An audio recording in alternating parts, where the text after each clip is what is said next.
it's really important, especially for business owners, for women, for parents or caregivers, whether you're caring for your community, your children, aging parents. That's often a role that we find ourselves in addition to our careers.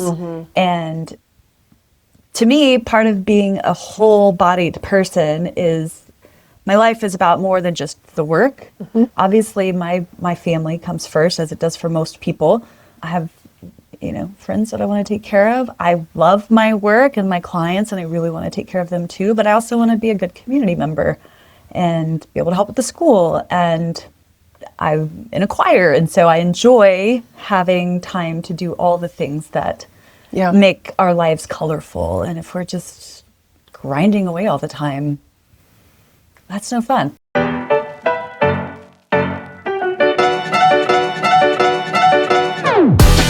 Welcome to the Designer's Oasis podcast, a space for interior designers who are ready to define success on their own terms. Whether that means running a firm at scale or building a boutique business that fits your life. I'm Kate Bendewald, interior designer, CEO, and mom, and I'm joined by my co-host and Designer's Oasis community manager, Becca Meyer. Together, we're here to help you redefine success in a way that actually aligns with your values and your skill set. If you're ready to stop square peg round holing yourself into someone else's version of success, you're in the right place. And because we know you're more than just one thing, we talk about it all. Interior design business, parenting, mental health, wellness, and mindset. All the behind-the-scenes realities of building a business that supports your life, not the other way around. No formulas, no one-size-fits-all advice. Just honest conversations, thoughtful perspective shifts, and practical guidance to help you build your business that feels sustainable and truly yours. Thanks for being here.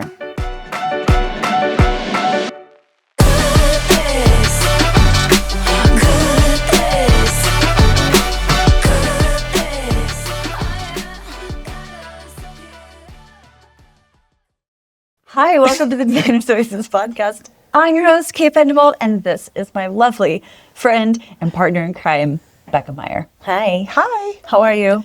Good. Getting over a cold a little bit. Yep. I can tell. I'll try to stay away from you. Hey, there's nothing you got that I'm immune to it all. If I haven't gotten it by now, I'm not going to get it because my house is an infirmary for a freaking month. I'll tell you what, I was in public education for 20 years, right? And I hardly ever got sick. I think I had them all. So now that I'm not in school buildings every day. Oh, your little immune system. I know. I'm so weak. My immune system is so weak. Schools are disgusting. And I tell my kids that every day. Yeah. And my daughter comes home and she's like, Mom, I saw boogers on the handrail. Gross. And I'm like, girl, just like par for the course stuff. That place is gross. Just it's a typical school, but it's... Yeah. God bless teachers. I'm just going to say that, and principals and all the people. All the people. All right. So here's the fact of the matter is that we may or may not have been recording this episode and then realized we actually weren't hitting record. So we're going to sort of back up and... You missed a lot. It's so good. It's so good. But I'm really excited about this. Yes. Because I think that even in talking to you the first go round, I got a little clarity. Okay, great. So we'll maybe try this again. We'll try it again. I think we'll be good. So today we're going to talk about boundaries. One of my favorite topics. I know. You've been excited. I actually have been trying to kind of steer you in another direction so we didn't have to talk about boundaries. Remember, several times I've given you a list of topics. You're like, what about pizza making 101? That's okay. I'm ready to have Why truth don't you want to talk about boundaries? Being spoken into my life. I think when I think about boundaries, I think about how I say yes to too many things. So you're guilty. I am cookie mom in my daughter's Girl Scout troop. Yeah. And volunteer at the school for way too many things. Yeah. And so I just feel like I'm about to be, the truth is about to be spoken to me, so. Because you've got a lot on your plate and all things you said yes to. And all the things I said yes to. Yeah. And I have 3 jobs. Well, which one's your favorite? Oh, this one, of course. I knew you'd say that. I love working with you, though. It's fun. It is fun. It is fun. Well, yes, there are different kinds of boundaries. So Yeah. we'll talk about the different kinds, but time is one of them, and protecting your time is really important. And Yeah. it's really important, especially for business owners, for women, for parents or caregivers, whether you're caring for your community, your children, aging parents. That's often a role that we find ourselves in addition to our careers. And to me, part of being a whole-bodied person is my life is about more than just the work. Obviously, my family comes first, as it does for most people. I have, friends that I want to take care of. I love my work and my clients, and I really want to take care of them too. But I also want to be a good community member and be able to help with the school. And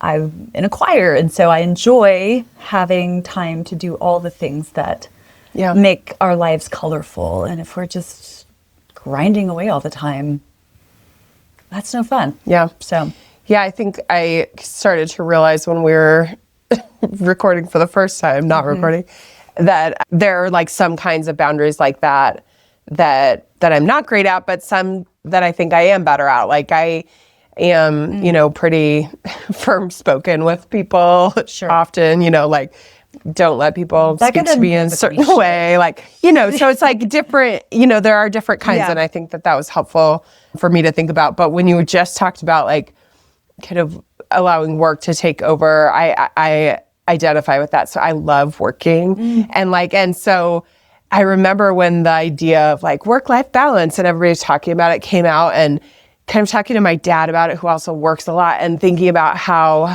work-life balance doesn't have to mean like a 50-50. It has to mean like what you want it to be. And then I think putting boundaries around that that's good. is so good. And how it doesn't necessarily have to mean like, oh, this is the pocket of work time that I'm having. And it made me think of that and how boundaries can kind of protect what you decide is the right balance for you.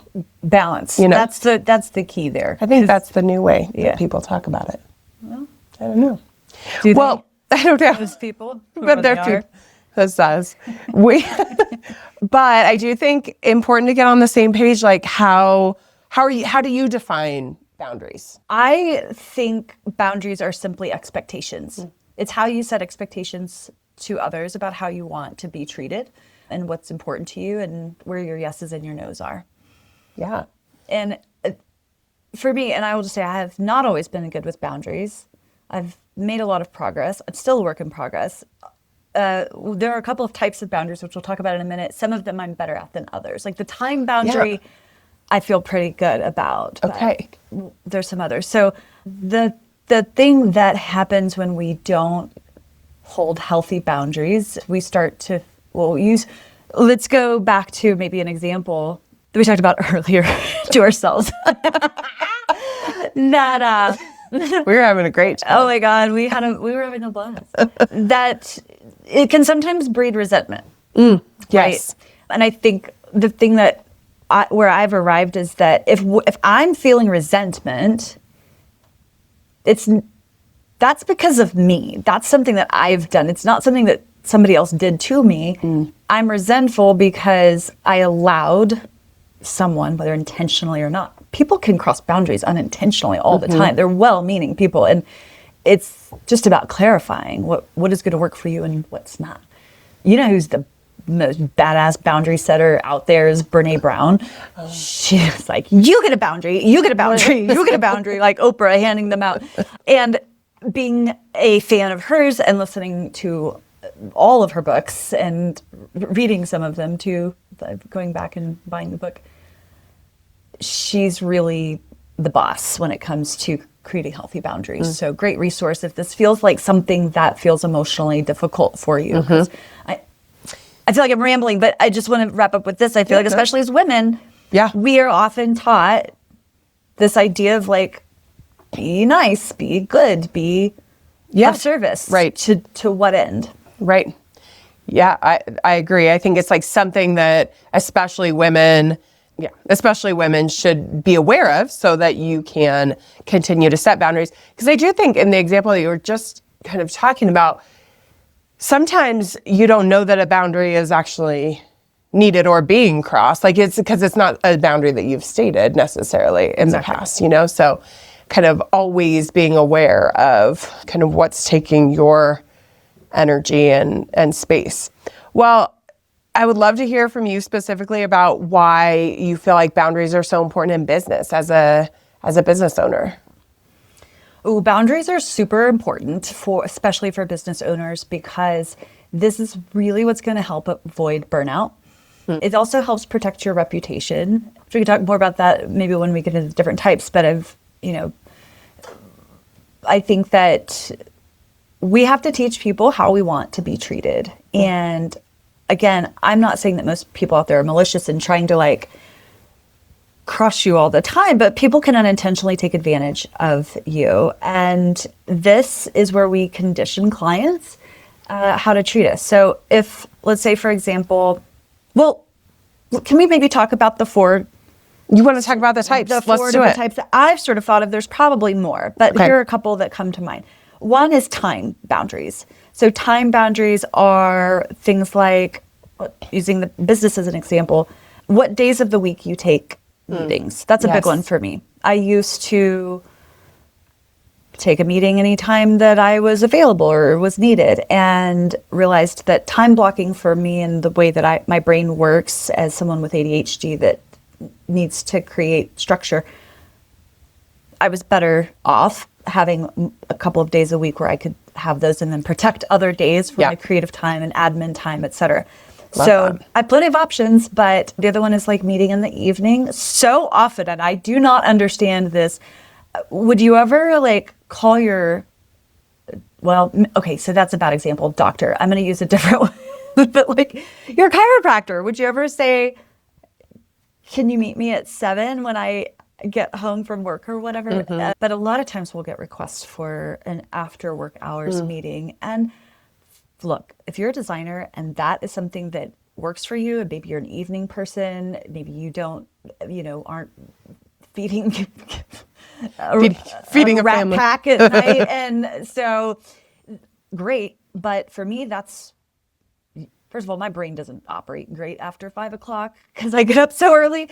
Up early. And so if my clients want to get the best out of me, these are the certain times that we do it. So time boundaries can be office hours, communications, response times. That's time boundaries. Okay. 2, scope.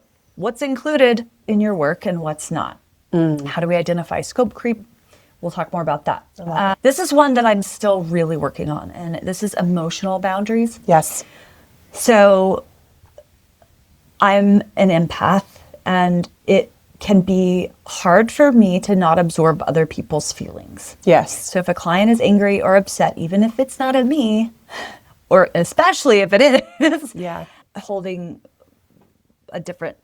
space between that while still being respectful. So we can talk more about that. And then financial. So financial boundaries, especially in business, are the terms that you set forth with your client for things like when payments are expected, the schedule of payments. Sometimes clients find it odd that we would ask for 100% payment up front for their furnishings. So we have to explain kind of why that's important. But that's a boundary. So I'm sure there's other examples, but those are kind of the 4 that I've outlined. Hey friend, if your business is working, but it's heavier than it should be, listen up. I want to invite you to explore the fully revamped Interior Designer's Business Blueprint, my signature program developed specifically for interior design business owners who are serious about earning a great income without the hustle and burnout. The Interior Designer's Business Blueprint isn't just for new designers. It's for designers who are ready to refine, elevate, and operate with intention. Inside the IDBB, you'll clarify your positioning, streamline your services, strengthen your brand voice, and build a focused marketing system that attracts higher quality clients. Whether you're laying the foundation or auditing an established firm, this is about tightening the bolts so your business runs clearer, more profitably, and with more confidence. This fully revamped version includes a smart guided workbook, concise bite-sized video lessons, and built-in AI prompts that help you articulate your value clearly and strategically, not generically. And when you join, you'll receive a free month inside the Designers Oasis membership, giving you live coaching, community, and a deep resource library so you don't just think about change, you can implement it.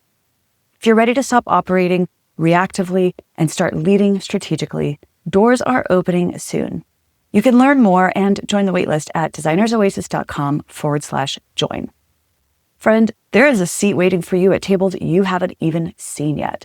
This is your invitation to step into that version of yourself that is ready to showcase your talents to the world. I hope you'll join us. Head over to designersoasis.com/join to learn more now.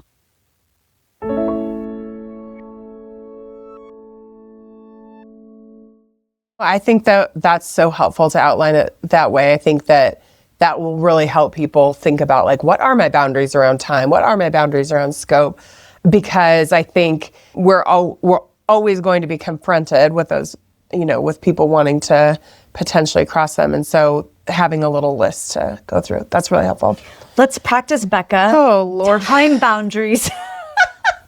So, Becca, you're so good at what you do. Will you be our cookie mom for 26, 27 school year? We'd love to get that commitment from you today, if possible, by the end of the day. But that's the thing, I'm not going to say no. Well, you know what? Because that's important to you. Yeah, it is. Yes, so I'm not going to say no to that one. So keep that one, but yes, I will that say, you can have time to do that. That's what right. else are you going to say no to so that you don't? And I think that's right. And I've been thinking about this lately. To give a really specific example, I volunteered more time for my older daughter, just because it's the first, and I realized there's nothing that I have that I'm, volunteering for my younger daughter. And so I thought about it, and I thought about letting go of some of the responsibilities that I've committed to at the school after this school year, so that in the fall I can say yes to something for my younger daughter, so that I can I was thinking about checking the yes box for assistant coach on a team or something. Oh, cute. Wouldn't that be cute? You'd be great. Yeah. Anyway, but you know what? When you were talking about time boundaries, because I thought I was going to be bad at that one because I give my time too much. But I really also liked and appreciated the way that you talked about kind of setting up, like, when you were going to do certain things. So this is the time that you're going to have your client call, and when you're available for that, and really holding to that. I'm not going to do evening times for those particular tasks. And I thought that was also helpful to think about. And when you just posed this question, really thinking about, if I am going to say yes to something, what is it that I'm saying no to? What is it that I am going to kind of replace that with? Because the boundary isn't that I don't want to be cookie mom. The boundary is that I don't want to be using all of my time and never get to watch Netflix. Yeah. Yes, because there's some really good shows out right now. But the ask was, can you take this position on the PTO? And I would love to do that, but I simply don't have time. So my trade-off was, I'm really good at projects. Give me a project that's time-bound, shorter than a year, like something quick and dirty. Like, I'll help with that kind of stuff. And so I ended up updating their website for them and reorganizing it. And that was really helpful. So that was a way that I could still help them without overcommitting myself from a time perspective. So it doesn't always have to be a no. It can be yes, but on these terms. So that gets to the heart of the flexibility piece that I want to make sure to talk about, because I think the misconception for a lot of designers, women, creatives, whatever, is that we perceive boundaries to be rigid. Yeah. We're not flexible. And I think flexibility, being flexible is, I think, a really important trait for anyone. Yeah. My youngest is just coming out of a season where she was really inflexible. Like, and she's little, her brain's still developing. Yeah. But it's just like, once we made a plan, you don't waver from the plan. But that's not how life works. Right. And so she's finally getting to an age now where she's like, oh, I get it. Like, it's no big deal. Like, she's starting to get a little bit more go with the flow. And definitely not holding boundaries isn't about being inflexible. It's just about protecting your client, yourself, whether that's time, money, energy, emotional bandwidth, or whatever. Yeah. It's all currency. I really liked one thing that you said that I just wrote down, or it was a while ago, and I wanted to circle back to it, is you said boundaries can really have an impact on your reputation. And the reason I wrote it down is it made me think about, in schools and setting up school culture, and how you have to have some boundaries around like discipline. And if you give on that, then it's like the next kid's going to be like, well, Freddie was late and didn't have to have a consequence for that. And because they're keeping score. Absolutely. And so when you said reputation, I was like, oh yeah, just like when you can become a reputation as a pushover, or somebody who sticks to their guns. Yeah, somebody who's like or somebody who, won't consider, some kind of wiggle room So I think that I was just really curious about what you were thinking about when you said that. So I don't know if you have any examples or any. Yeah, I'm sure I can think of examples, but I do think that, everybody has a reputation, whether you like it or not. We're sort of, who do you embody? What are you known, like what's your persona? Yeah. Right? And I want my persona to be somebody that has a strong backbone. Oh, Brene Brown says it best. Strong back, soft front, I think. I could be getting this dangerously wrong. Well, if that's what she said, I've got it, and I like it. Oh, that's what she said. Yeah. But I do think that boundaries are important for your reputation. If you want to be known for somebody that, I think has a strong character. And it's not to say that if you are bad at holding boundaries that you have poor character, but it's like, okay, you see me holding this boundary with you. It also means that I've got your back. I'm going to hold my vendors to account for the things that we're agreeing on here. So I'm representing you to hundreds of vendors that we're purchasing from. Right. And you can expect that the boundaries I hold are consistent. And that's something that I want to, for clients to know about me, but also that I'm imperfect. Yeah.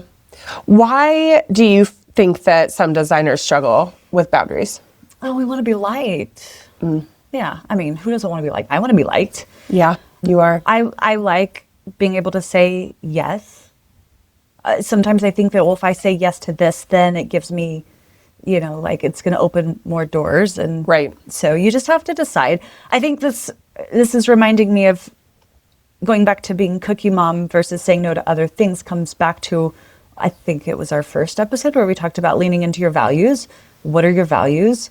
And for you, spending part of you leaving the education world full time was, I would imagine, to spend more time with your kids. Right. And so it makes sense that being cookie mom is it comes naturally, because that's the whole point. Right. That's the whole idea. But that something else is going to may have to make room for it. So I think it comes back to your values and what's important. And my time is really important to me. Yeah.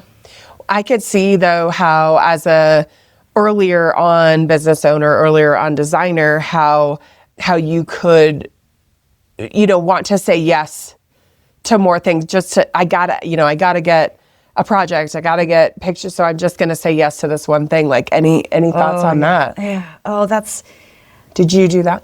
Oh yeah. Yeah, absolutely. So often, anytime I've said I've said yes to something that goes beyond my better judgment, then I think I look back and I say I could see how this would have gone differently if I had set a different boundary. I'll give you an example. Okay, I think I have a story that comes to mind. I had some lovely clients I worked with on a project back in Texas, and we did phase 1 of the project through our typical full service process. As we were getting close, multiple boundaries were crossed. There were, but at the end of the day, still lovely people. And I'm not just saying that because I know for a fact they'll never hear this, but there were some big misunderstandings that happened that handled differently, I think it wouldn't have been so hard. First, to just put this into context, the bigger picture context, this was about a year and a half major renovation of a whole home in Texas that was supposed to kick off in March of 2020. You do the math there. I got it. COVID hits. We ended up starting in June instead. So it was still but I ended up moving back to Colorado during that time, and my assistant at the time helped me run that project. So then we are midway through construction, and the ice storm in the Texas ice storm, which I think was like 2021. People will know this very well that went through it, froze pipes, and they burst in the house, even though the water was turned off, and $100,000 worth of custom cabinetry had just been installed. Like major hurdles with this project, but throughout it, they were cool. Anyway, then we get to phase 3, and I am so ready to just be done with this. And they say, oh, now we want to get all new outdoor furniture. So we did that, and I am making a really short story long here.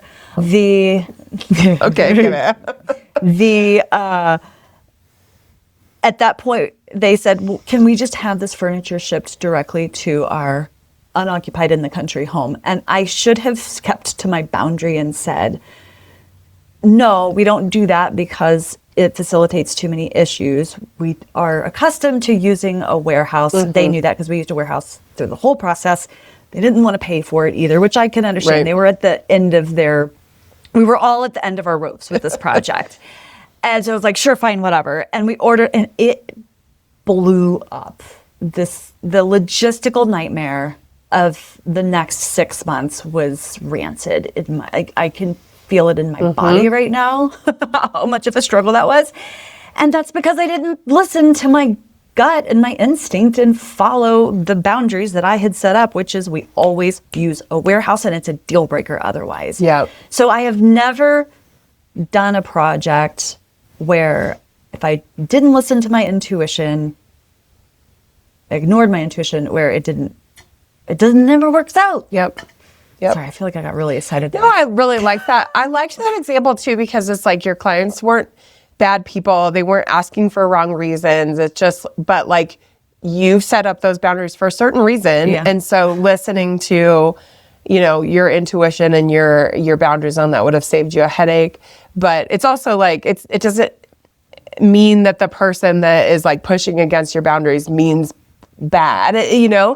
And so I think that's helpful to remember too, because I think sometimes when you push back on a boundary, or like you use your boundary to push back, like you could feel like you're being a jerk, but it's like, it's actually not. It's because the person isn't trying to get something out of you. They're just trying to understand, and so I think that was actually a really good example. I think now I understand why that story was so long, because I felt like it was important to understand like just how difficult things had been, and they were truly cool for the most part through the whole thing. So I'm sure I can think of other examples where shit just happens, man. Well, I mean, how would you recommend people start setting boundaries, or like how do you ongoingly set boundaries? Yeah. So a couple of things come to mind for me. First of all, remember it's a practice. You're not going to wake up tomorrow and be like the best boundary setter. Oh my God, so good at setting boundaries. But you start to notice, I think this is about noticing how your body feels when you're asked to do something or to not do something.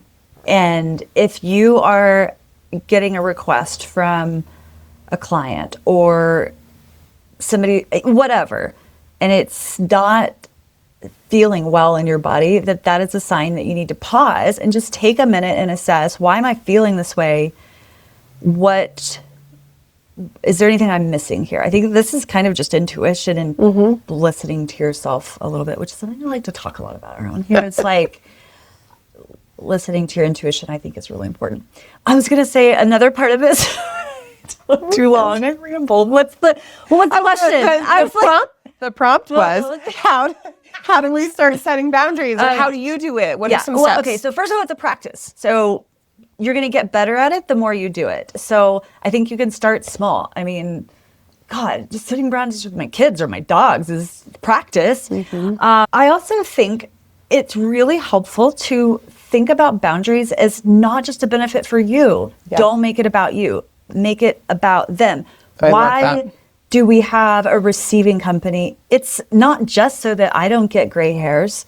It's also so that you get all your stuff in one Yeah. piece in a timely manner. And so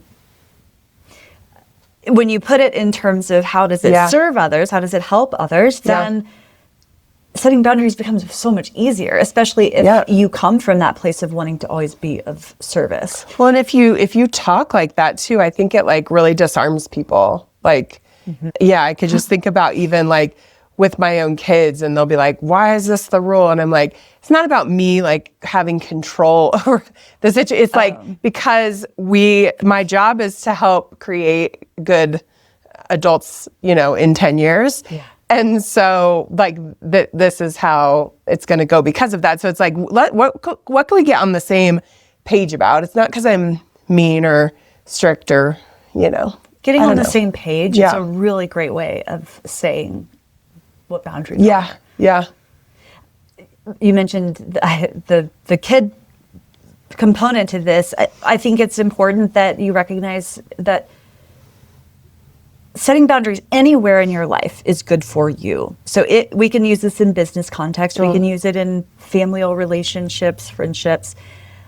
But the one that comes to mind with my kid, my oldest in particular, who is getting to the age where a lot of their friends have cell phones and we're just not ready for that in our house. And I can feel the intensity of the ask increasing. And the thing that shuts it down every time comes back to boundary setting. And the way I've handled that is my first job is to protect you and keep you safe. And right now there's so much research pointing to how cell phones are detrimental to young kids' mental health.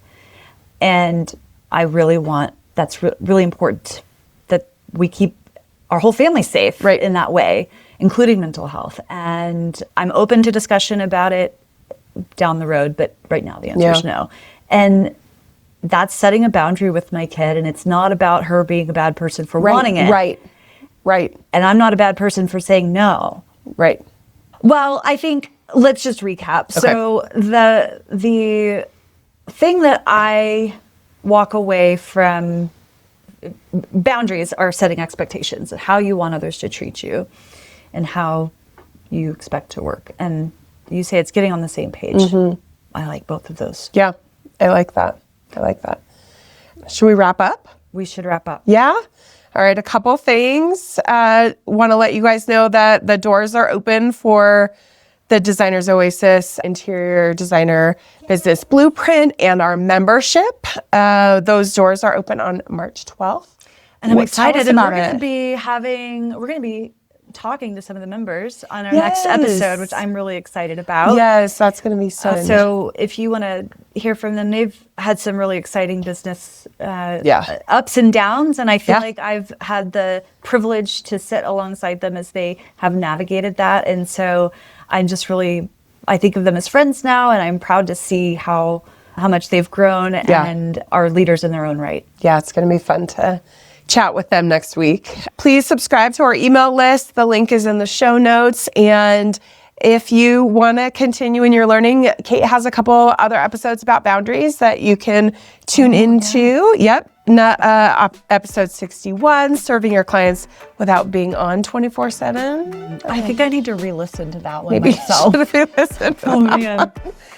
92, how to establish healthy boundaries with interior design clients. So check those ones out, and thank y'all for being here, and we'll see you next time. Bye for now. Thanks so much for sharing part of your day with us. If this episode resonated, one of the best ways you can show your support is by taking a moment to rate and review the podcast.